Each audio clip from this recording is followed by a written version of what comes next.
Ladies and gentlemen, children of all ages.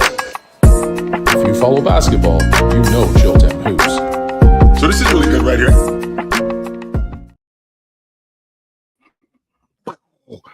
Ladies and gentlemen, boys and girls, what's going on? Y'all know what time it is when y'all see me. It is Chilltown Hoops in effect. I am here. We are at the stretch, as we would say. This is where we are right now. This is what we're doing right now. And it's good stuff. Let me tell you, it is good stuff. The question that needs to be answered as of today, the question that needs to be answered, what we've seen, are the Celtics still the team to beat? Yes, they are. They've won 9 of their last 10 games. I think they won 5 straight. What up, Kojak? They've won 5 straight. They smoked the Knicks. Twice in a week, by the way. They've smoked the Knicks. Twice in 2 weeks. They've smoked them. Interestingly enough, they back to rolling again. I wasn't as confident in them as I felt in the beginning of the season. I still think that they win it. I just wasn't as confident a month ago. And I'm still confident in them. I still need to see it on a consistent basis. I don't like the fact that the ball is in Jaylen Brown's hands as much as it is. I don't like that because I think how prone to mistakes he is. I think that he's much better as a catch and go guy, and he doesn't have to handle the basketball much. But the Celtics offense is so good. Jason Tatum as a playmaker is so good that he makes up for a lot of what Jaylen Brown's deficiencies are. A lot of them. Because he attracts so much attention. What's up, Zay? He attracts so much attention. And I talk a lot about Jason Tatum here, and I talk a lot about the Boston Celtics, particularly Jason Tatum and Jaylen Brown. I don't talk nearly as much about Derek White. I mean, that game yesterday, on Sunday afternoon, he had a quiet 19-9. He almost went 20-10. And nobody's talking about it. He's one of the best utility players in the game. One of the best utility players in the game. Whatever you don't have, I got it. Whatever you don't do, I'll do it. And he's so good at that. And he's so good at that in spaces where they need it. What I mean when I say that is, we'll get into the meat and potatoes of the game. What up, Kendrick from Japan? What's up, brother? We'll get into the meat and potatoes of the game, and Derek White will come down and boom, hit a 3, or get a big time stop, or get a big time rebound. He does stuff like that. That's so necessary. So necessary when you're talking about a utility player. And add him into how better they are defensively. Add him into the one-on-one defender that Jason Tatum is, the one-on-one defender that Drew Holiday is. Add him into that. They become almost an immovable object. They become something that's not every day. They become something that's really difficult. And like I said, they won 9 of their last 10 games. And I'm looking at their schedule. All right, I'm looking at their schedule. They got Toronto tomorrow night in Toronto. And they struggled in Toronto. But I think they can beat them. Then they got Detroit on Wednesday. That's going to be a tough one, but I think they can beat Detroit.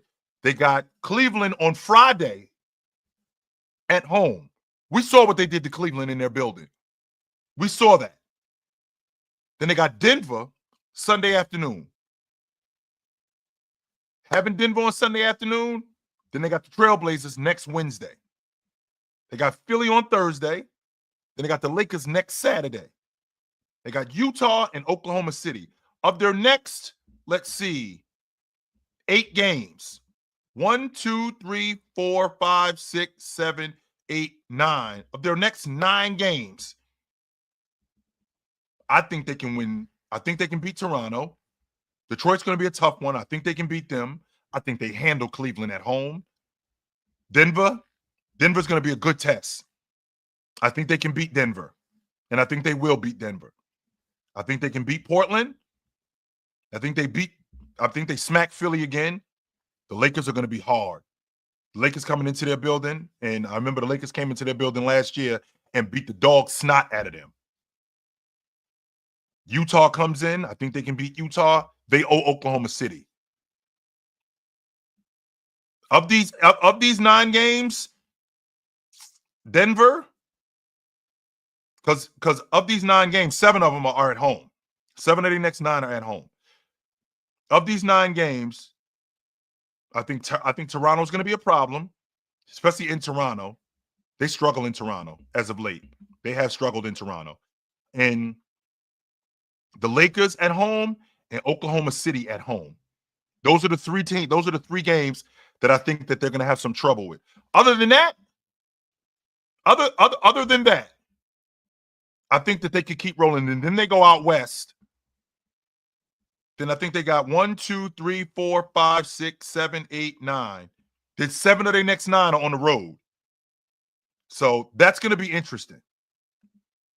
If they can, if of these 9 games, 7 of them are in their building.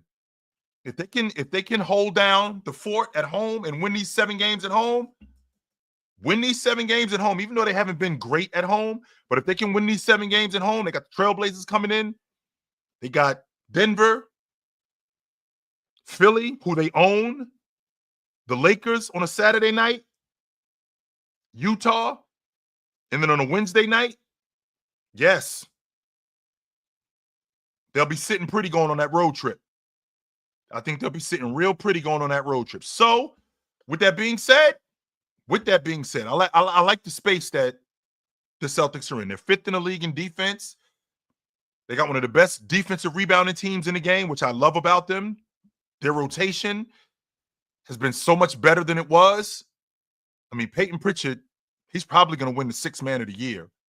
I would not be surprised if he won 6th man of the year. I think he's going to win it. I think it was between him and DeAndre Hunter. That's when he was in Atlanta. He's now moved over to Cleveland, and I think that the edge is still with Pritchard. So the way that they've been shooting the long ball, like I said, they won 9 of their last 10 games. They're so good offensively, especially against teams like the Knicks, because the Knicks don't have the personnel to match them, and they're not deep enough. I feel like that's the biggest problem with the Knicks. The Knicks, in order to beat Boston, what they're going to have to do is, 1, you guys are going to have to out-defense them. Your defense isn't as good as the Celtics. That's the first problem, which means you can't stop them. So if you're not going to be able to stop them, you're going to have to outshoot them.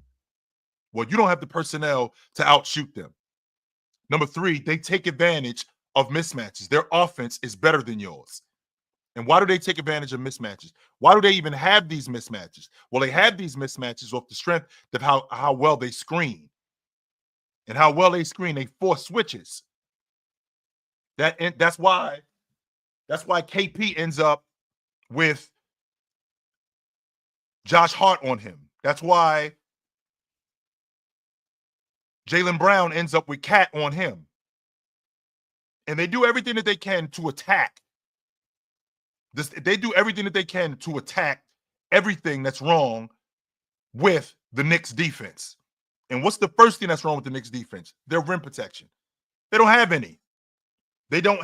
And Cat is a less than rim protector. Less than. So with him being a less than rim protector, who does that leave? That leaves Josh Hart. That's who that leaves. That Josh Hart and OG Anunoby at the rim. That's who that leaves. And Zoe, you can cancel that nonsense. He's been out almost the whole season. Give me a break with this Mitchell Robinson. Do you watch? You can get in your capital letters all the time. I'm so straight on you with this. These dudes is just going to come back and make this immediate impact to make them championship contenders. This dude has already missed 2/3 of the season. 2/3 of the season he's already missed, and you already had your window. You've already had your window to shore up your front line, and you didn't do it. And we've seen this from Mitchell Robinson year in and year out. He's made of glass. So we don't even know if he's going to hold up. So do me a favor. Lower your capital letters. Slow yourself down. This is who your Knicks are. This is who your Knicks are. The Knicks have been blown out by the Celtics in the 3 games that they played them.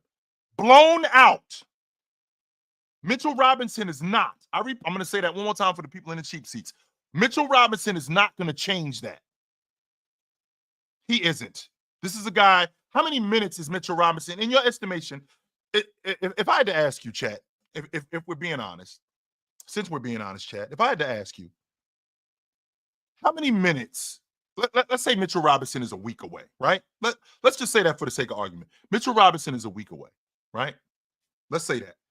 When Mitchell Robinson comes back, how many minutes is he going to play in your estimation? How many minutes would you give it over under 25 minutes? How many minutes would you say over under for Mitchell Robinson when he comes back in the lineup? Over under 25. And I want you to remember too who their head coach is. The drill sergeant that their head coach is. The drill sergeant that their head coach is, which is Tibbs. So as effective as I've heard that Mitchell Robinson has now been in 5-on-5s. He's been in contact drills, and he's been in 5-on-5s.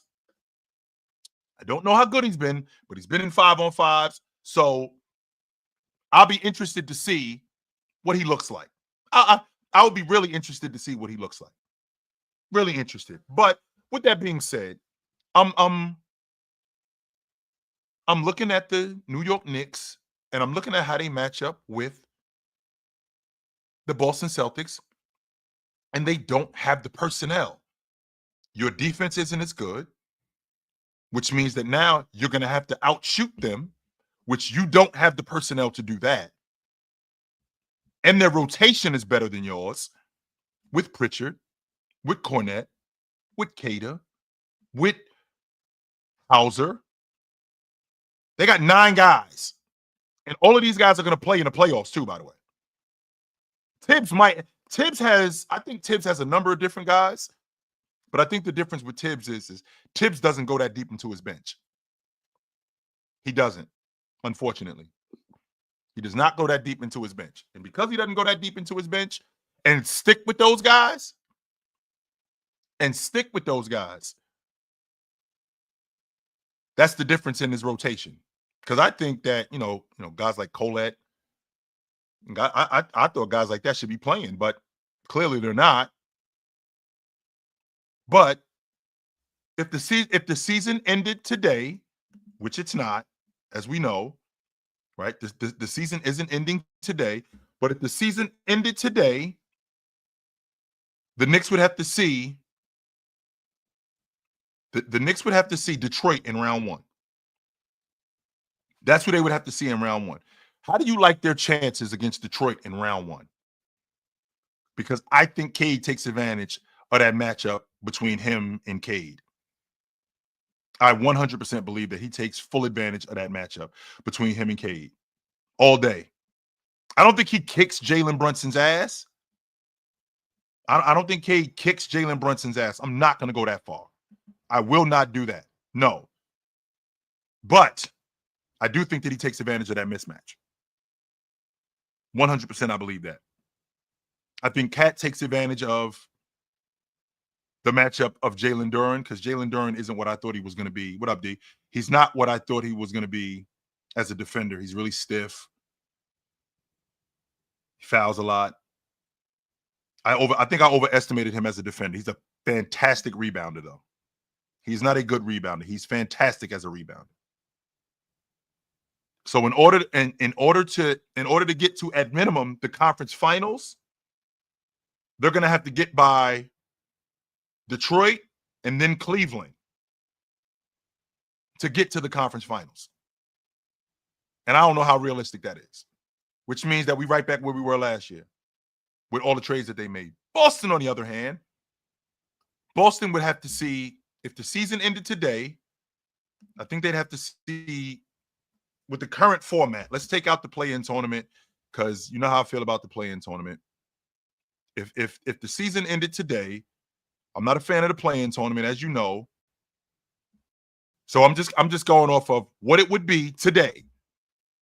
And if the season ended today, they'd have to see Orlando in round one. I think they handle Orlando in 5 games. As much of a matchup problem that Orlando has been, I'm not a fan of Paolo in the playoffs as a scorer. And I think that's largely due to him not being healthy and being able to get into a rhythm and being able to improve. He takes a lot of bad shots. I see him finding himself reverting back to his old ways. So I think the Celtics would handle them. I definitely think that they handle them. With that being said, I think the Knicks would have I think the Knicks would have a lot of problems. So with that, I think that the road to the NBA championship still goes through Boston. And like I said, I wasn't as confident in them a month ago, or I'm not as confident in them today as I was when the season first started, but I think that's going to change in the next couple of weeks. They look like they're figuring it out. It looks like they're getting it together. Won 9 of their last 10. They've been rolling. Jason Tatum looks really good lately. And a lot of people got up in arms when I said that he was a system player. They're all system players. I don't know if I don't know what part of that you guys are fuzzy on. My game is conducive. The reason why this works is because my game is conducive to the system. Now, what a system player sounds like is you can't get busy outside this system. Well, that's not true. But my game is also conducive to the system, which makes me a system player. My game works within this system.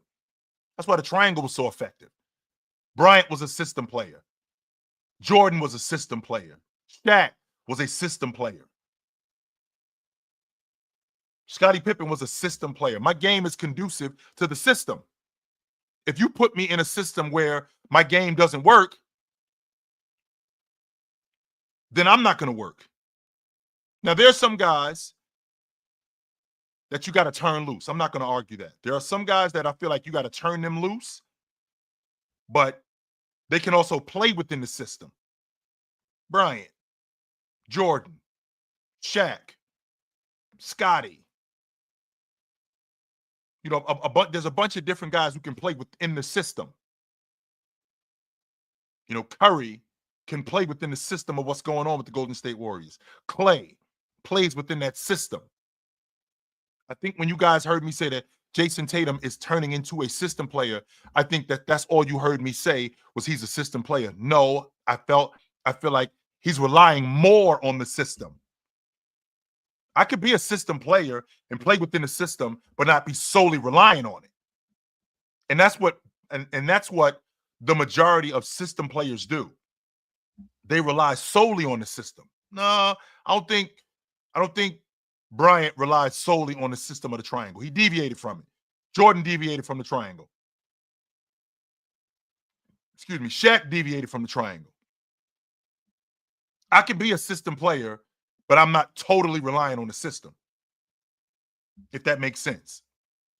And I feel like Jason Tatum, there was a time when he was more reliant on the system than his game.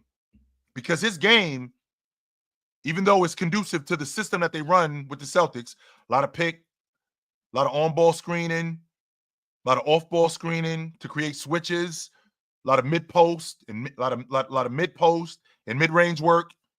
Okay, that's conducive to his game, the system.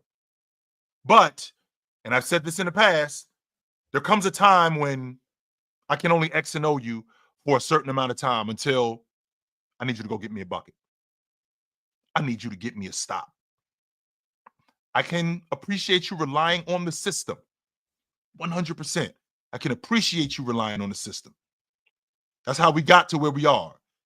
But you do have to, at some point, deviate away from the system to be an elite player. And I felt like Tatum was relying a lot more on the system than he should have. Because he's a lot better than that.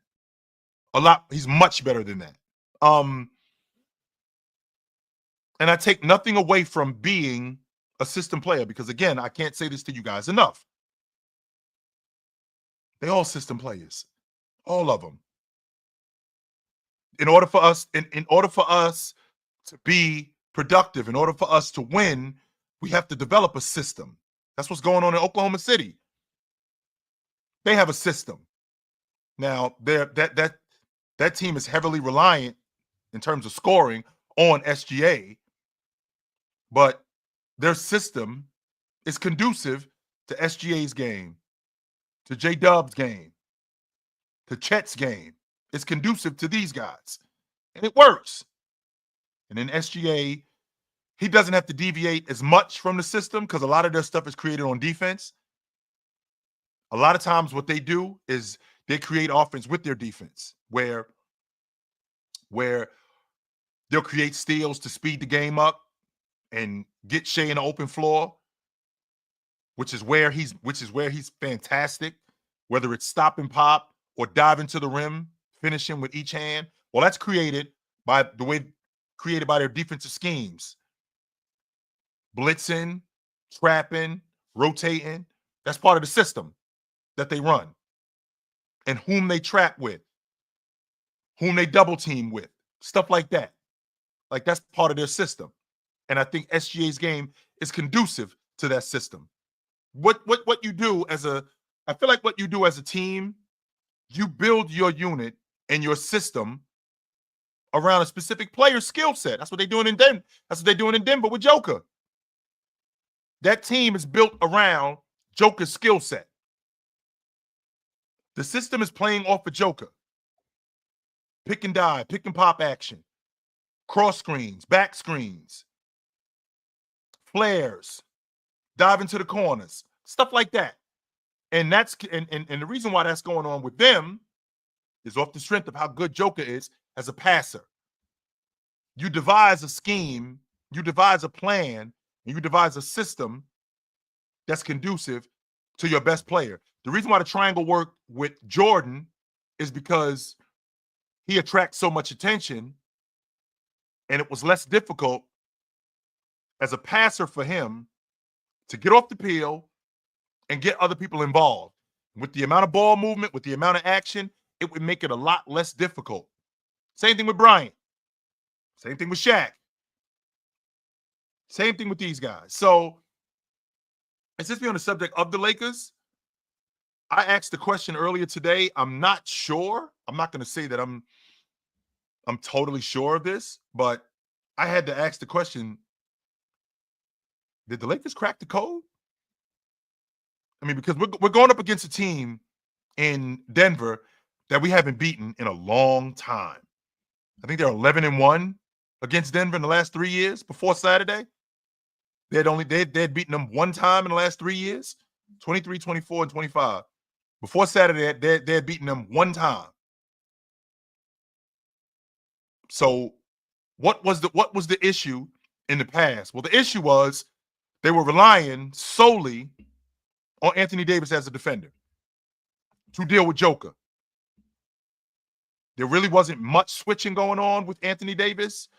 That was his matchup.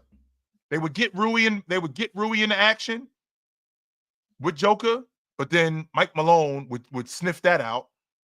And with him sniffing that out, what would he do? He'd run even more action to get Joker in spaces a lot more.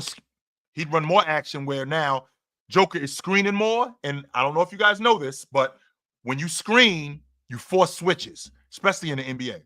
So what he did to get Rui off of him was he would run action where he's getting Austin Reeves into action. He's getting D'Angelo Russell into action. And he would scream, which now means D'Angelo Russell would end up switching on the Joker.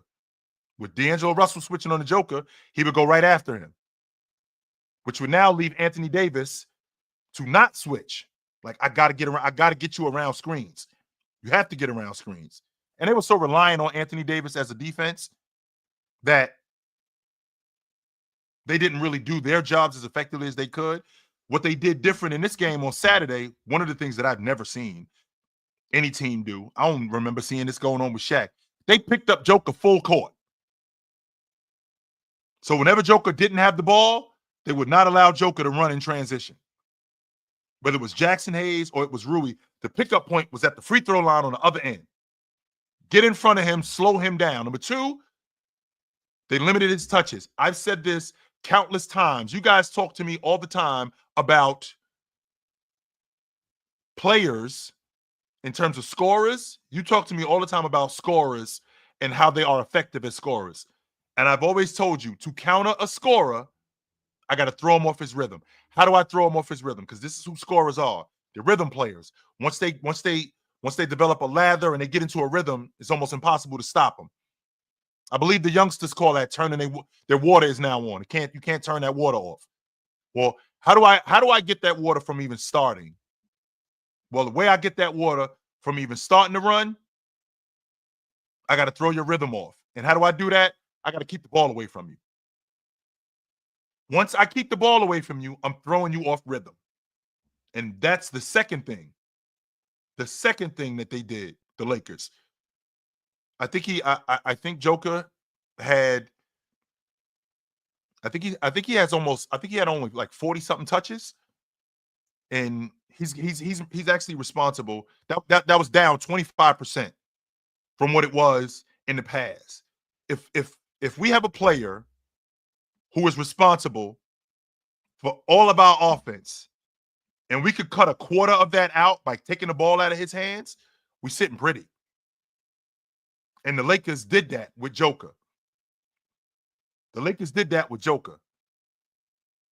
And the third thing that they did, it is 80. Yeah, 80 touches, and they cut that by a quarter. So if you cutting Joker's touches, 80 touches by a quarter, that means, let's see, 8, 16. That's like 20 touches. Yeah, that's 20 touches. That's now taken out. Wow. If that's 20 touches that's off the table, that's 20 opportunities offensively that they don't have to score, because they run their offense primarily through Joker. 20 opportunities that they don't have an opportunity to score as efficient as they would if Joker was with the ball. Because we all know that that's how Joker wants to play. And the third thing, which I thought was interesting, they were really physical with Joker. They were really physical with Joker. I thought that was really interesting. Considering Joker is not soft, right? Joker is not soft. There's nothing soft about Joker. And the thing that I always marveled at with Joker is his toughness. And he can play however you want to play. You want to play finesse? I can do that. You want to play on the box? I can do that. You want to get down here and wrestle and be rough and tough? I can do that too. But I feel like the Lakers did a good job in being physical with him. And with being physical with Joker, I think they threw him off his pivot. Now, did they crack the code? I'm not going to go as far as to say that they cracked the code, but it looks like we got an idea of what we could do to slow him down. And the Lakers had to do something, because again, we hadn't beaten them. We beat them once in 12 tries. One time. We played them 12 times and we beat them once. So we had to try something. Now, what I'm not buying is, I'm not buying this whole, we didn't match their intensity. I mean, give me a break. This team owns us. If we ain't if we ain't ready to play, I mean, we own this team. If they're gonna come in here ready to play, we better be ready to play too. They own us. I mean, we own them, and they want to do everything that they can to beat us. Everything. They're gonna try everything that they're gonna try everything that they can to beat us. Everything. So we better be ready. I'm not subscribing to that bull logic that they couldn't match their intensity. How are you not ready to play against these dudes? How? There's no way you cannot be ready to play against this team. No way. You have to be ready to go against them. You have to be. If you're not, then what's going on? If you're not, why are you not ready to play against them? Because they're going to be ready to play against you. I know you've beaten them a couple of times, and I can appreciate that. But I'm not buying that whole intensity thing. That's a coaching thing. And Mike Malone said it.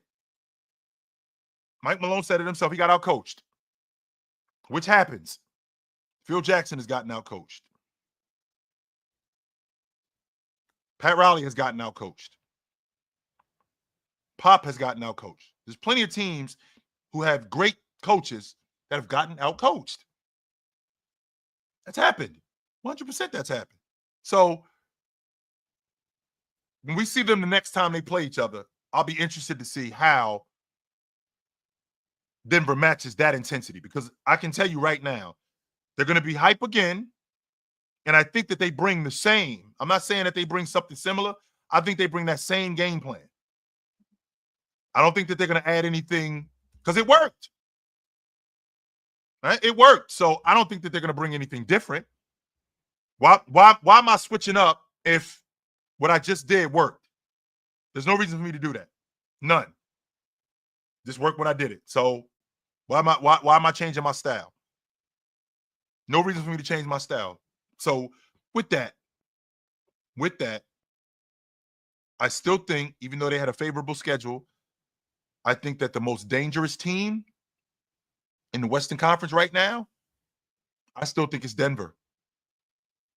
I do. I still think that it's Denver. They got the best player in the league. They won 9 of their last 10 games. You beat who's in front of you. And when you beat these teams to get a rhythm, to get a lather going. And they did that. I didn't appreciate that effort on Saturday night. I did not appreciate that effort on Saturday night. But with that being said, the scheme was great. I thought that the scheme that JJ Redick came up with, and I thought his rotations were good too. I thought his rotations were really good. I originally didn't like what I was seeing from JJ. He kind of looked very much like what was going on with Darvin Ham. Like his rotations in terms of him subbing, in addition to him subbing, the offense looked stagnant. I watched a couple of nights ago when they played against Charlotte. I felt like we were right back where we were in the past, where James got the ball and everybody's standing around watching again. With everybody standing around watching, we don't get any movement. And I don't think James wants to play in that. And I do understand that, again, we got to deviate from the system from time to time, and you have to go get us a bucket. But when I got Luka on the floor, when I got Reeves on the floor, when I got a lob threat like Hayes on the floor, we can't just be standing around watching. No, we can't. We cannot stand around and watch. So I think that he's implemented more ball movement, more action, and they're running more. So with Luka being the passer that he is, we got to speed the game up. And I love that about him. We got to speed the game up with Luka on the floor. I definitely dig that. I think James wants to play like that too. I don't think he wants to primarily be the ball handler. I think he was trying to do that with Anthony Davis. I think he was trying to hand the reins over to Anthony Davis. It just wasn't working. With Luka, on the other hand, it's definitely working. And he's made it clear to Luka, hey, don't worry about fitting in with us. Be Luka. We'll fit in with you. We'll work with you. But I want to hear what you guys have to say about this. Are the Celtics back in effect? Have the Lakers cracked the code? I'm all ears. What up? Yo, what up, chill? What up? What up? Yeah, I think the Celtics are back in effect, and the Lakers. You was right. I think I was too quick on Luca because that Nuggets game, I loved what he was doing on defense, and the four steals was just very impressive to me. And Mm-hmm. that's how I think how you use Luca. Like, I don't. He shouldn't be guarding the ball in late game situations. He's a smart player, and Yep. he needs to be off the ball so he can see where he can make a play. And I think that's going to be tough for the Nuggets to deal with because Jokic and Luka are similar players. So I think that Luka knows what certain things that Jokic sees, which is why he got the four steals. I think that he can read certain plays that everybody else can't read that Jokic make because they're both smart players. So I think JJ Redick, I think he's finally found a way to use Luca defensively. The offense, I think Luca is gonna have some bad games and he's gonna have some good games. But if they can use him off the ball defensively, and one of the things I've been really impressed with is his rebounding too. Luca is a great rebounder, contested rebounds and Mhm. uncontested. He's So always I been a do good think, rebounder. Luka's yeah, always I been a did. good rebounder, and I'm in your space with that, classic. I haven't given him enough respect as a rebounder. Luka's a lot better rebounder than I give him respect for.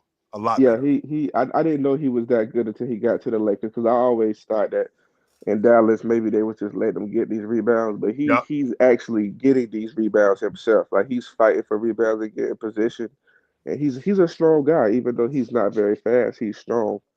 So yeah, I think they're definitely going to pose some problems for the Nuggets. So the Nuggets are going to have to figure something out. And like I told you before, I want them to get put out in the first round. I really hope it happens. But I don't think if as of right now, who would the Nuggets see? They're the three seed. The Nuggets would see if the playoffs started today, they'd see the Clippers in round one. They can beat them. Yeah, who the Yeah. Clippers could beat the Nuggets? No, the Nuggets could beat the Clippers. I think they handle them. Yeah, no, Hmm. I don't think they handle them. I think the Clippers can. I think like you said that the Lakers have cracked the code. The Timberwolves also cracked the code. So now teams they have seen two different teams slow down Jokic, and I think that that's going to be problems for the Nuggets. Other teams are going to start to follow that. I think it's problems too, but I feel like with what Denver has, I feel like it's going to be virtually impossible to stop them. I mean, that's to see what Joker did, to see what Joker did on Saturday. You got to do that for 4 games. That's not happening. You're not going to do that for 4 games with Joker. There's going to be adjustments. Joker's not going to allow you to completely take him out of the game, the entire game. He first of all, he didn't take a shot in the first quarter up until like 2 minutes. He didn't take a shot. That's not going to happen in a playoff series, no matter who they're playing against. You're not going to completely take him out of the game. He's too good for that. I think the Lakers caught them by surprise. The Clippers, I think their perimeter defense is really good, and I think that they're going to cause problems for Denver. But on the interior, as good as Zubac is as a defender, when Joker drags him away from the basket, Joker is not keeping the ball away from him as much. And with the action that Denver runs, it's going to be pretty difficult to deal with him. So I think that they can handle. I think they can handle the Clippers. I don't think that they smoke the Clippers, but I think that they handle them. Yeah, well, the Nuggets better start making some adjustments because these teams they are paying attention. And then with the Celtics, man, yeah, I think they're ready for the playoffs and they're hitting the right stride. Tatum's gonna make another first team All NBA. So I, I What's that I going to think be? we just What's that going to be? 4 and 5 years now? yeah 4 and 5 years, and it's I mean eventually he's gonna have to get in these MVP talks Y'all got to because start talking players about like something him different, win the man. MVP. Like Y'all got. you can't keep keeping it from him. They're gonna have to get him one of them Joel Embiid MVPs because his resume is just too good not to have one on there, especially when he's been so consistent in the regular season. Y'all just got to start talking about them different, man. I mean, first team All NBA 4 straight years. Four Like straight years. who doing that and they not in top 5 in the league talks? Who doing that? It's nobody like Who's doing that and you they don't do not? that. I'm just thinking to myself, a classic, and you're a Jason Tatum guy. I'm a Jason Tatum guy. I'm thinking to myself, who is doing that and they're not in top 5 in the league talks? Not even top five. Who's doing that? And they're not the best player in the world. Four straight first team All NBAs. You just won the championship last year. You're a top two seed again this year. Like his resume, if you really look at it, it's just like it's crazy. So he's on track to be. He said he wants to be remembered as like a LeBron, Steph, and KD. He's on track to do that. So If I could get Jason Tatum, if I could get if I could get 4 more years of this, a first team All Pro, that'd be 8 straight. Come on, man. yeah, Like, stop with that that's class. crazy. I'm good, yo. I'll talk to you later, brother. Good to All talk right, to you. man. You have a I'm having a difficult time with that, yo. What up? Yo, what up, Chill? What up? Man, these Lakers, man, they beat the Nuggets. That's their championship for the year. Well, if you got a team that's owned you for the last 3 years, like once you beat them, there's a level of confidence that you now have. Like, yo, if we could beat these dudes once, okay. I saw it happen in 2006 with the Miami Heat in Dallas, with the Miami Heat in Detroit. Detroit owned them until I remember that February afternoon when Wade went off on them and they had beaten them. It's like, all right, we got some momentum going here. What does it look like in the playoffs if we see these dudes? It's going to look different, and it did. Because they hadn't beaten them in a long time. Detroit had owned them. In a long time. It had been a minute since they had beaten them. Yeah, my homeboy, he called me damn near popping champagne about this win. I said, damn. I said, God damn. I mean, that's their championship for the regular season, but I just don't see this crew going far in the playoffs. I don't know. I just don't see it. I don't see them beating OKC. I don't see them beating Memphis. I don't see them serve Memphis. I don't think they beat Memphis. I think they serve Memphis. Nah, they too small, OG. They too small. Where's the issue? I mean, because it's not like Memphis is towering in height. I mean, they got Jaren Jackson. He's 6'10". I can appreciate Zach, but we can get Zach in foul trouble as a rook. I think we go after him. Yeah, they can do that. Now they can do that. So when you take him off the floor, who are you replacing him with? Brandon Clark. Brandon Clark is such a switchable big. I think a lot of people sleep on Brandon Clark. Right, and I think he's one of the better dirty work guys in the game. But I mean, we're not giving up that much size to him. Yeah, I don't think so. Now we've seen Austin Reeves make a beeline to Memphis, make a straight beeline to him. And could they take Ja out of the series? I think that's possible. And from what I saw last night, I'm good on Jaren Jackson. 3 rebounds? They don't rebound. Wait, hold on. 3 rebounds? Come on, man. How we gonna win your rebound? What we doing? Damn, this our best big. He ain't rebounding. And I ain't trying to hit logic. I do want to talk about last night, though. Rock, I'm not trying to hit this logic that this dude, okay, we got Zach now. That don't take away from me rebounding. Just because Khalil Ware is now in Miami, that don't take away from Bam rebounding. Bam averaging almost 12 rebounds a game now. If Zach can do, because I think Zach had a great game last night. I think he had a great game. Now, I think in the playoffs, he's not going to get a lot of minutes. I think a lot of teams, I think it's just going to depend on matchups, honestly. Like the small ball teams, we're going to start Brandon Clark, and those bigger teams, we're going to start Zach Edey. But if Zach Edey can play how he played last night, I believe in us. I really do. Good luck. I don't know about this Jalen Wells thing. I would rather start Vince Williams. He's like a scrappy defender. I love Vince Williams. I love Vince Williams. Like that's. See, well, here's what you're doing. You're putting Jalen. You're putting Wells up against, Donovan Mitchell. So he's gonna look different playing against Donovan Mitchell than he would playing against Austin Reeves or Amen Thompson. Somebody, he's gonna look different playing against them dudes. But playing against Donovan Mitchell, crafty, smarter, better scorer, a vet. He's gonna put him in different spaces. Now, I'll be interested to see where you guys land. I think you're the number 2 seed right now, and you're the number 2 seed. That means you'd have to see Minnesota in round 1. Smoked them. Well, we smoked them. With Randall and DiVincenzo back in the lineup, you think y'all served them? I think we do. We own Minnesota. I've heard Minnesota fans say themselves we don't want smoke with Memphis. I think the second round, because I think we'll end up facing. Honestly, I think Lakers and Houston be the first round. I think Lakers beat the hell out of Houston, and I think we'll face Lakers in the second round. My thing is AD is gone now. That was our biggest concern. I get they got Luka. Jaren Jackson ass. He would kick Jaren Jackson's ass. Yeah, man. That was my biggest concern was AD, and I don't know who's the starting 4 and 5 in that series. I don't know if it's going to be Vando and Jackson Hayes. I think they're going to start Vando at the 4 and Jackson Hayes and put Vando on Ja. I think that's what their game plan would be.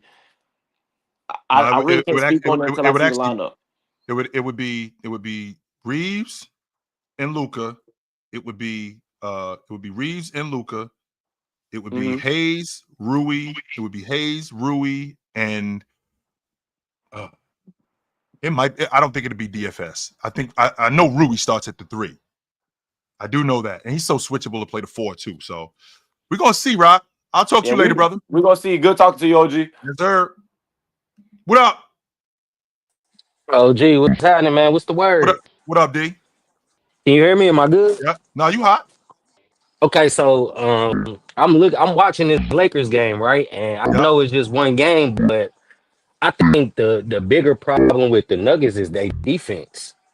Did you see that? I know you saw that play they ran with the double drag screen. Jackson Hayes, they ran it back to back. He got layups. Oh, how do you stop? I don't see how the Nuggets stop the Lakers offense with Luka, Brian, and AR on the floor all at the same time, because when that play was developing, I'm watching Brian in the corner the whole time, just waiting to see what, because I'm waiting to see the highlight, the alley oop, and it's like it wasn't there, but the easy layup is there. You know what I'm saying? And with the Nuggets personnel, okay, you got Christian Brian as he's a defender. You got Aaron Gordon, he's a defender, but Brian he's too small for Luka or Brian. And the way they switch, Brian is never going to be on Luka. You know what I'm saying? For a whole possession, they run so much action to get the mismatch. You know what I'm saying? And you got two players that can expose any mismatch at any time. We didn't even see the classic Brian. Hey,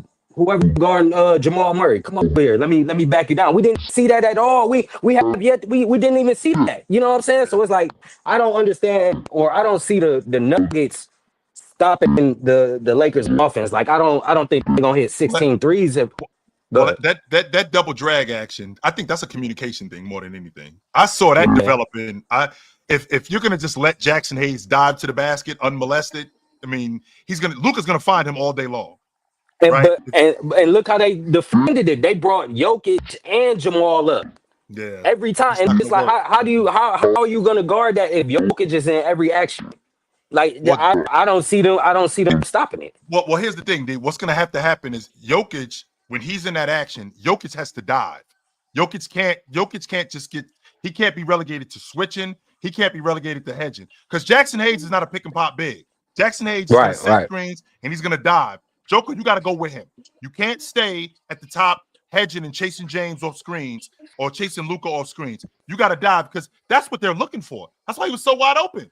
Because what they're banking on is Joker being high and basically leaving Jackson Hayes wide open. That's a communication thing. That's number one. So all right, let me come back that with what you just said as far as Jokic diving. Okay, I agree with that. But then you see the problem you run into now is Jamal Murray stuck up at the top with Luka. You know what I'm saying? Because the double drag AR, you know what I'm saying? AR is on the wing. Which I'm fine with that. You know why? Because that's probably going to be his matchup anyway. So if Jamal Murray and Luka, if Jamal Murray and Luka are matched up at the top, well, I got to deal with him anyway. It's not like, well, who do I want? Do I want Joker dealing with Luka? Hell no. I don't want that. I definitely don't want that. So that's probably going to be his matchup anyway. So who am I more apt to be comfortable with? Am I comfortable giving wide open layups to Jackson Hayes? No, I'm not. Am I more comfortable with Luka going one-on-one against Jamal Murray where he's making step back threes? I'll live with that. Because what happens now is if Jackson Hayes is wide open in the paint, well, that's going to collapse our defense. And I know, and knowing Luka, he's going to see Jackson Hayes, and the defense is going to collapse. Austin Reeves is wide open in the corner. James is wide open at the break. And they're going to knock down shots. So I have to get to that. Like now, just imagine if it's LeBron in that double action with Luka in the corner, and LeBron is coming downhill. You know, you got the lob, you got Rui in this corner being guarded by Gordon, you got Luka being guarded by Bron in that corner. You got AR on it. Like I feel like it's so much we haven't seen yet from the Lakers offense that they can get to. Like if we want to go back to the quote unquote LeBron system where it's him bringing the ball up and it's Hey, screen here, come here. Oh, you gonna double me? Swing, swing, swing. Like we didn't see none of that because Luca was there. So it's like I feel like if they have a counter to, the Luca centric offense with him pounding the ball and pick and rolling and mismatching, if they got a counter for that, okay, what's the counter for Bron? Because now you know what I'm saying? Bron is a different player. Like even though they the similarities between Luca and Bron is they're looking for that shooter. And on Bron top of is that, and you didn't mention the one thing you didn't mention is, and I think this is really important, how fast the Lakers play. They sped the game up with them speeding the game because James want to play like that with Luca. He wants to right. get out and run, and he doesn't want to get out and run with the ball. No, I got Luca, so I can get out and run. Even at 40 Right. years old, I can get out and run when he's playing. So I like what I'm seeing with JJ Redick, B. I do. I like what I'm seeing 100%. And So one more thing, as far as on the defensive end, I feel like one of the problems when AD was on the team, you talked about it a lot on Players Choice, you talked about it a lot on your channel. Like, how is Jokic beating AD down the floor like this constantly? That's one of the reasons the Nuggets transition offense against the Lakers in the playoffs, the 2 years they played Yep. was so good because Jokic was beating them down the court. If Rude, like you said, if they picking Jokic up full court, that's what 6, 7, 8 seconds off the shot clock. By the time he touches the ball, boom, double team. Now you got to throw a grenade to Russ. Now you got to throw a grenade to Gordon. And it's Yep. like, I just see so many problems that the Lakers gonna cause from I like on it. both ends. It's one game, but we gonna see. I We like gonna it. see. ID, you know where to find me at, brother. Yes, sir. Yeah. What up? Yo, what up, Jill? What up, yo? Man, long time no see. Yeah, man. What's going on with you? Same old. Two questions, man. Yep. One, how do you think the next adjustment JJ is going to make for the Nuggets is going to be able to impact Jokic? Because that was a one-time deal. That game plan ain't going to work again on Jokic the next time they play him in the playoffs. Like that and I think two things. One, I think That was that's their just a bread and butter, rookie. by the way, Minor. That was their bread and butter. 100%, and it worked, but it ain't Yes, it gonna did. work. It ain't gonna work twice. Well, how do we Jokic, counter that? That's the question. How do we counter that? We got I to think, put Joker in space where he can get the ball more. All right, well, they picking him up full court, right? With them picking him up full court, you know what we do as the big fella? Let's turn this back into 1995. Hey, big fella, you got Rui on you full court? Guess what you do? Run to the rim. Run right to hey the rim. man, Start and, burying and, Rui ass right underneath the basket. We're gonna stop that right now. and show them hands, homie. Show them Yes. hands. Yeah, Let's actually start playing like a 5-man, right? Let's start playing like a big man. If Rui gonna pick me up full court at 6'8", I'm running right to the rim. He can't stop me now. Don't get me wrong. I can appreciate you doing your work early, but now what I'm gonna do is I'm gonna turn into a legit 5-man. I'm gonna turn into Shaq. I'm gonna turn into Jabal, and I'm running right to the rim. I got the 6'8" dude on me, and I'm burying his ass underneath the basket. and And see now once that's you what. get him, once you get him Hmm. in foul trouble, which is gonna happen. Yep. Now once you get Rui in foul trouble, now I got Jackson Hayes doing it. I'm gonna do the same thing to him. I'm gonna do the exact same thing to him. Jackson And then Hayes don't want now no part of that. and then now what happens is that our offense, because you can't pick me up full court anymore, which now opens up our offense, which means I can get to the ball more earlier in our offense. So now Yep. we get back to running what we were running.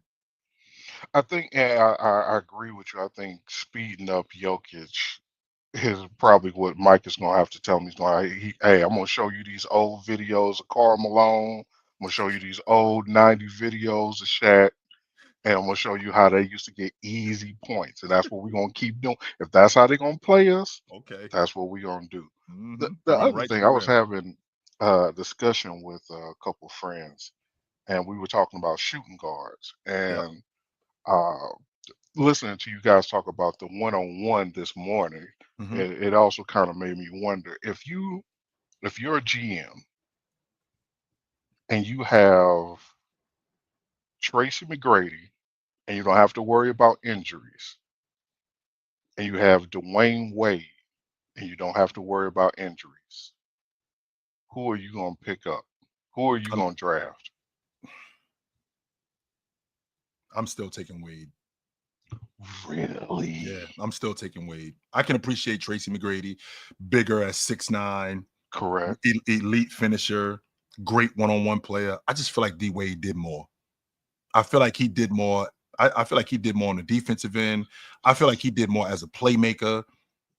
As good as good as Tracy McGrady was in transition, I think Dwayne Wade was elite in transition.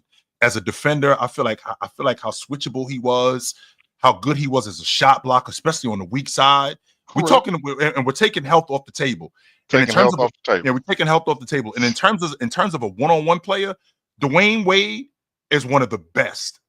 Oh man, that first step is lethal. He's one of the best one-on-one guys. That first step is lethal. He is one of the best finishers. So my only pushback on that is T-Mac is much better in half court than D-Wade because he's a better shooter. So, and he's better, in my opinion, off the ball naturally because of that. He's better at catch and shoot. He's better at he can create his own shot from three. D-Wade can't do that. D-Wade is going to go downhill or he's going to get a pick. Either he's going to use the pick, deny the pick, whatever. But his main objective is to attack the rim. Yep. So, depending on, I definitely think it depends on the era. I don't think you would pick D-Wade in the 90s, but in this era, I would. No, I would. I 100% would. I would pick. The reason why is because you're running a lot of down screens. You're running a lot of pin downs, and a lot of guys like John Starks, Sprewell, Eddie Jones, they get off on stuff like that. And on top of that, the rules was different. Like when I'm cleaning out the whole left side of the floor, I'm cleaning out the whole right side of the floor, and Dwayne Wade is going quick like he was doing in Miami. I can definitely get that off. Tracy McGrady, I think Tracy McGrady very much like, and I'm on record saying this, Minor. I think Jason Tatum is everything that Tracy McGrady was supposed to be. When I watch him, everything. When I watch him, I think he's everything that Tracy McGrady was supposed to be, both good and bad. And just like Jason Tatum, I think Tracy McGrady took a lot of bad shots. Wade, I feel like played within himself. I don't think Wade took a lot of bad shots. Yeah, you're not going to get Wade to take a bad shot. He did not take. So Tracy McGrady will take a off the dribble pull up three, which he could hit, but he'll also take it untimely. Wade, on the other hand, Wade is not just one of these dudes that's going to take what the defense gives him. No, I'm going to get downhill if I want to get downhill. I come off this down screen, I'm looking to pop that if I'm open. He'll knock down that. And I feel like on the defensive end, I think that there's a gap between him and T-Mac.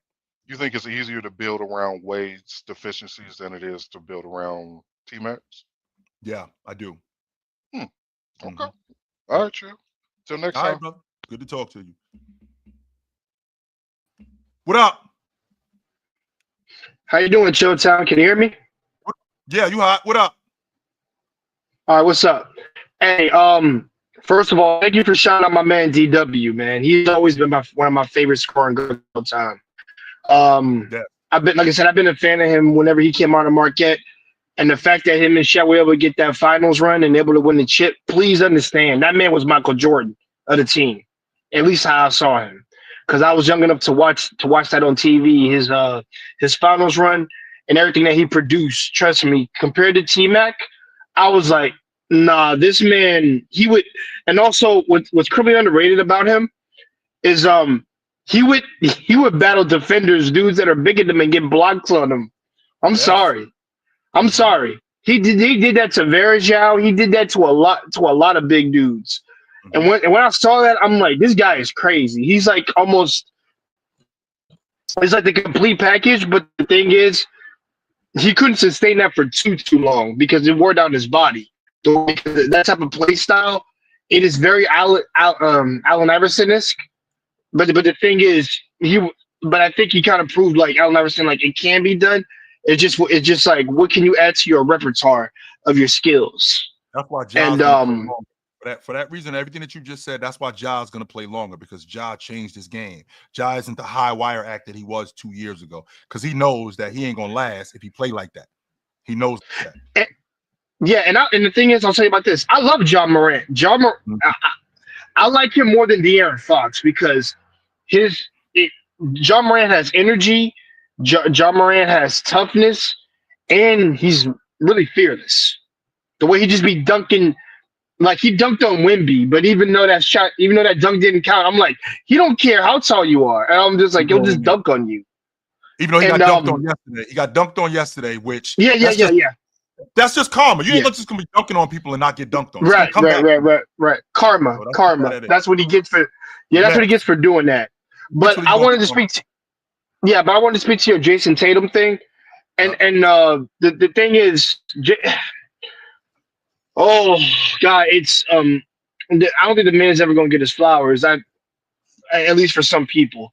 Because I told you last time they want a chip. So to me, you shut down the naysayers in my opinion. If you do What that. happens if Jay, what happens if they do it again? Like, how we gonna talk about them then? Top 5. I don't Not in the understand how you question. cannot. I don't understand how you cannot. How can you Right. not talk about them like that? Even if they did it again. Here's the thing, Chill.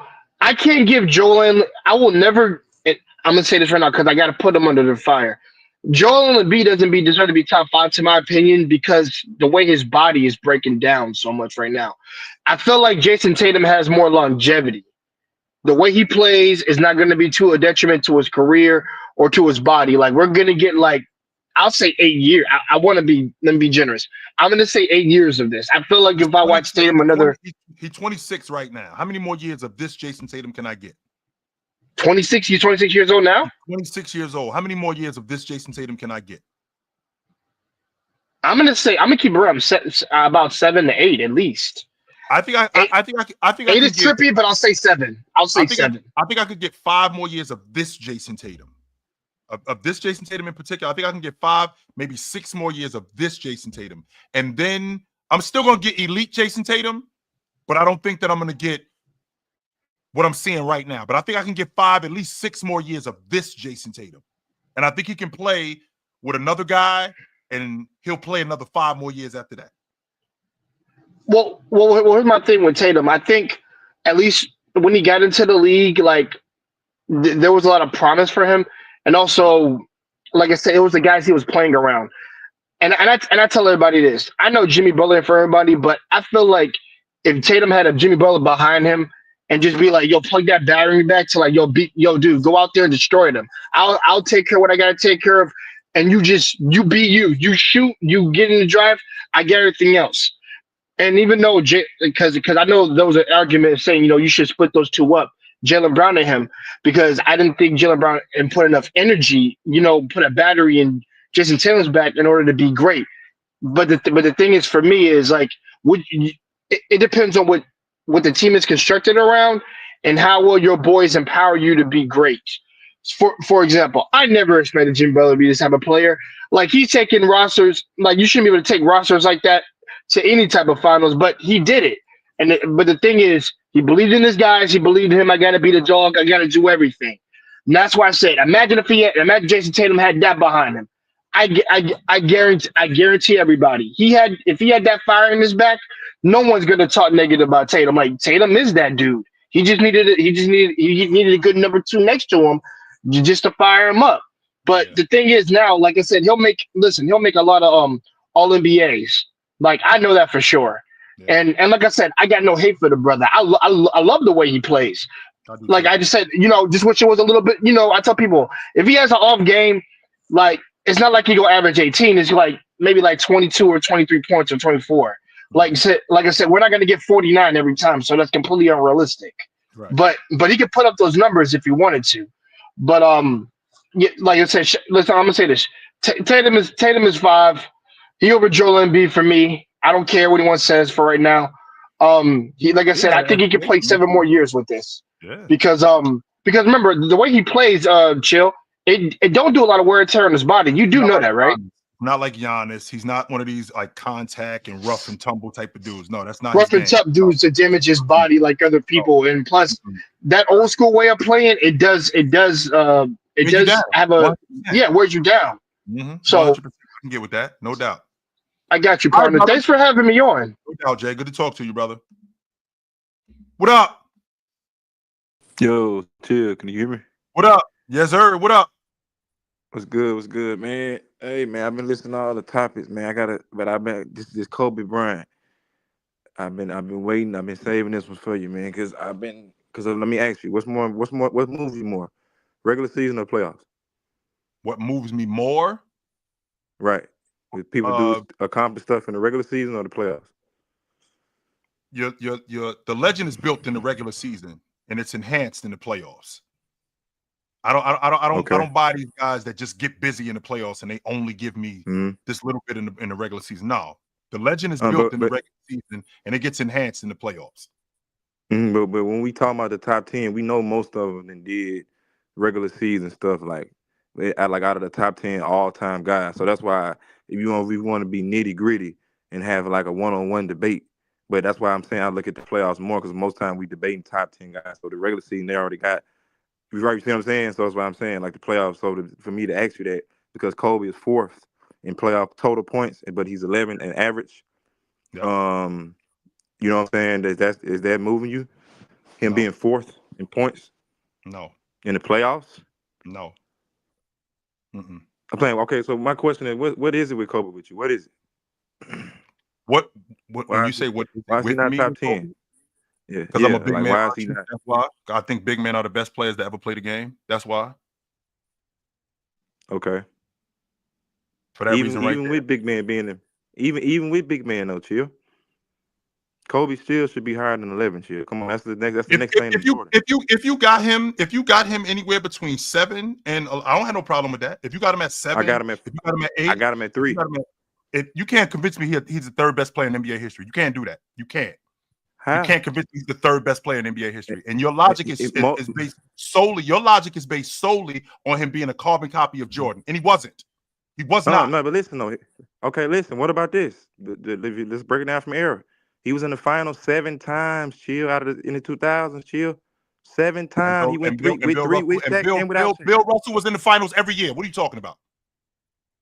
Okay. Out of the whole, he was in the finals for the whole decade, for his whole decade, Yeah, the whole the whole decade from 60s. 60 to 69. He was in the finals every year. Okay, but I'm saying that I'm sorry, era, it that's was not only true. He missed 18 it. That's teams. not true. That's not true. He missed it That's, once. He missed it in 67. That's not true. okay, He missed it in okay. 67. I take that back. But He missed it still, one. he was in the finals about 7, 8 times still, just like Kobe though, basically. Mm-hmm. If he missed it once, because it's 9 years in the era. Mm-hmm. But I'm saying I respected the older guys, but I break it down. I look at this era. So that's why I'm on you about not having Kobe so because I'm looking at it like this: the best 2 players from the '60s is probably Bill and Wilt. Yep. '70s probably Kareem and either Moses or Dr. J. '80s is Moses and probably Doc. Yep. '80s is Bird and Magic. Yep. '90s is Hakeem and Jordan. Yep. 2000s is I think Beam is out of Beam, Duncan, and Shaq. And I think Mm-hmm. Beam is the number one standout. I think the Man. question is out of second is out of Duncan and Shaq.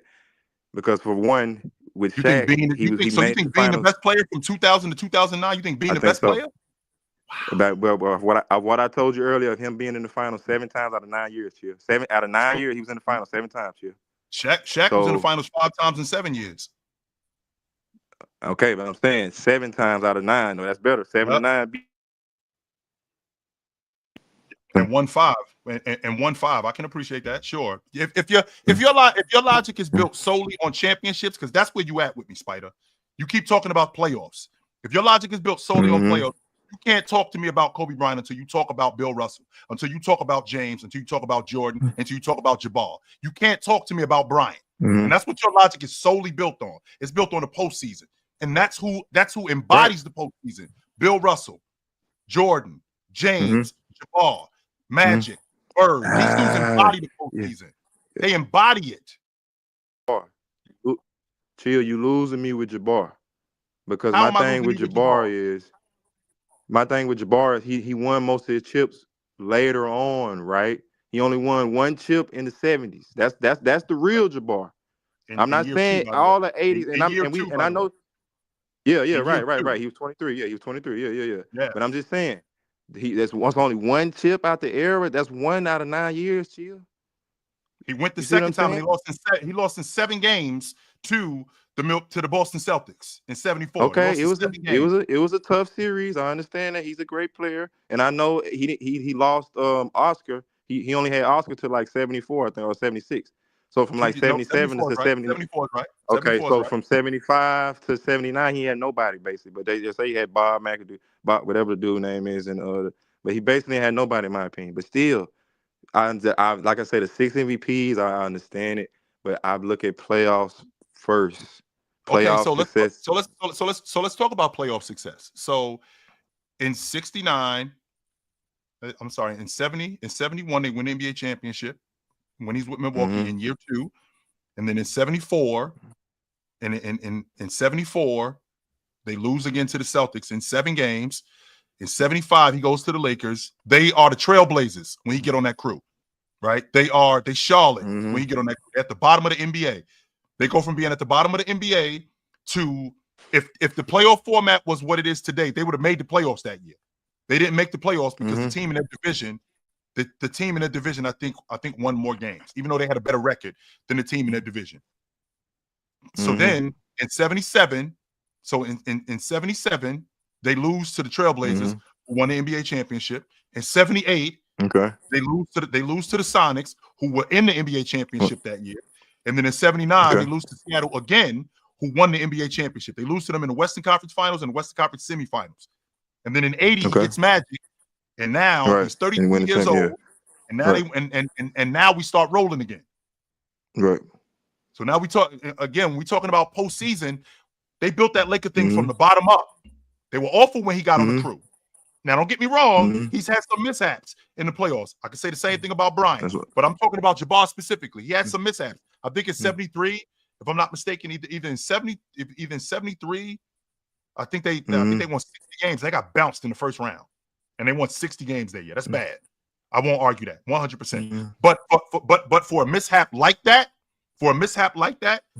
to turn around and have that team built from the ground up with you to start, and then they build that team from the ground up, getting Jamal Wilkes, getting Michael Cooper, getting Magic, getting James Worthy, and you still being who you are. I mean, he's the oldest player in NBA history to win Finals MVP. He was 38.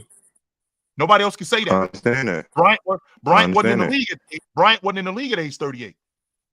And his resume, in terms of a basketball player, his resume, it's the best ever. There's nobody's resume that can compare to Jabal's. Nobody's. It is just a lot of regular season stuff. That's all. I'm breaking it down like literally. Postseason stuff too. When he retired, Because when he retired, nobody in NBA history had more points in the postseason than him. When he retired, he was the third. He was the third all-time leading rebounder in NBA history. He led the league, and I think he was second all-time in blocks in postseason history. Like you talk about postseason. All I'm thinking about with Bryant, if you have him as a top 10 player and you got him anywhere between 7 and 11, I'll take no issue with that. You can't convince me he's the second or third best player in NBA history on postseasons. No.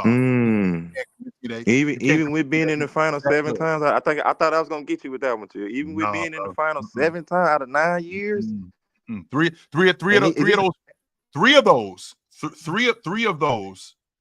finals. Come on with it. Three of those finals, he had the Diesel. Okay, but he was putting up. He was still putting up number one number option. He was still putting. If I pull these numbers out, you're gonna tell me these number one option numbers, right? If I pull some of these numbers out for some of these, I already know what the numbers look like 100%. But he's still saying. One of the main reasons why he was doing that was because he was playing with the Diesel. I respect it. I can respect it, which I agree with you. The rebounds and the blocks, I agree. The gravity, Shaq, right? He was eating up that gravity, but it's not his. At the same time, it's not his. If we're gonna tax him for that, Magic was with Kareem. You right? You know what I'm saying? You can't tax the beam, and you got Magic and Kareem. They was using each other, right? Yep. You got Curry and KD using each other, right? I'm not gonna say Wade because he's not really top 10 material. I think KD is kind of close to, but KD not even top 10, but KD top 15. But I just hate how Kobe get taxed like that for, you know what I'm saying? Because I feel like Magic and Kareem is the same situation. Kobe, Shaq, Magic, Kareem. Same thing. You tax one, you got to tax both. Yeah, absolutely. I won't argue. So, I won't argue. I ain't gonna hold you up too long, T. I just had to get that to you, man. I know. All right, brother. What up? Yo. Hey, what's up, Chill? What's up, brother? Yeah, I like how you love debating somebody that ain't never seen the movie and they got so much to say about something, but it's all good. But I listened to the show. To be honest with Yeah, you, bro, I actually don't love talking to people who don't know what they talking about. I don't. yeah, No, they ain't even seen the movie. You just listening to what somebody else said in the peanut gallery. But anyway, I'm gonna hit on a couple of things. We can start. Well, since y'all were talking about Kobe, I'm gonna go Kobe real quick. Mm-hmm. First of all, yeah, Shaq didn't need a Kobe to score and get his rebounds. Trust and believe that, you know. And it's been known to when the Lakers will win, they won sometimes despite what Kobe was doing. Right. And you have to understand that sometimes in a team with the makeup of what they're trying to do in the scheme, it's called a Kobe. It's called a Kobe 30. And that's why I don't like sometimes this is why they don't like Jason Tatum. Jason Tatum was losing all of those years when they was getting to the conference finals and all this stuff. They was winning despite him. And he would beat up on the Hornets, Detroit, and you be like, dang, this guy scored 40 points and he beating up on them. But he would not show up on those big games when it was teams that were powerhouses. He would not show up. He was weak. He was pulling that light skin stuff. I ain't trying to be racist, but we just being light skinned. So that's why he's not getting his due respects. Now he's crying. But no, you gotta have to man up and show up, and then people gonna love and respect what you do. And he's not gonna get it until then. All right, next thing, just slide to the just slide to the Lakers side. Nobody's really celebrating, mad because they celebrating because they beat the Nuggets. Of course, that was a good victory. That was a regular season game, and it's still. When you ain't beat somebody in a long time, shouldn't I have some pride and some dignity? Come on, B. Right. See, here's the thing about it. See, I feel like I've been robbed all my life. Man, I got the package now. I'm a grown man. I can watch all the basketball games. So they can't just tell me something. And I got to go off what the newscast says and the clips, and they can, it's a narrative they can push. But now they can't do that. But no, if I had to say anything, no, them AD losses. Nah, you can get out of here with that. Because see, AD was the reason why a lot of time they was losing because of the way they had to pamper, and AD cries, and you have to pamper that superstar because you can't put in certain players, and if he's not happy, and certain people got to sit on the bench because they just got a whole new team. Why am I going to give them the losses? The AD and LeBron then was collected. They collected all them. No, man, y'all, it's a new, hey, look, that's like saying, hey, man, it's a new world. It's a new day. We here. All them guys that just came in there, they saying, nah, it's a new day. So they can stop that. Them AD losses. Let him hold that. Fair enough. Yeah, that's all I had to say on that, man. I've been listening. It'd be funny listening to the show. I'd be wanting to chime in and be hearing it, but it'd be funny a lot of times. The thought be on my head, but I can't, really say nothing. I just say something in the chat on it. I can definitely dig it. Good to talk to you, though, brother. I appreciate you. All right, I appreciate you, brother. No doubt.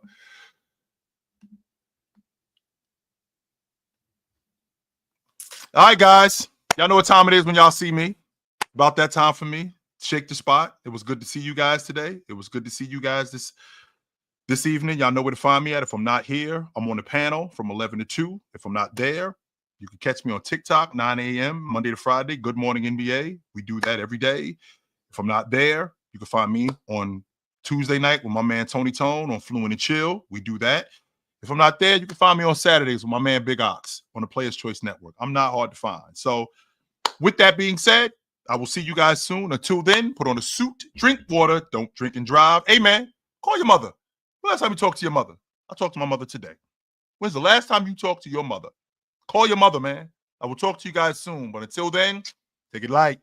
Take it. Absolutely, man. It was good to see you guys, yo. This was dope. I enjoyed this, no doubt.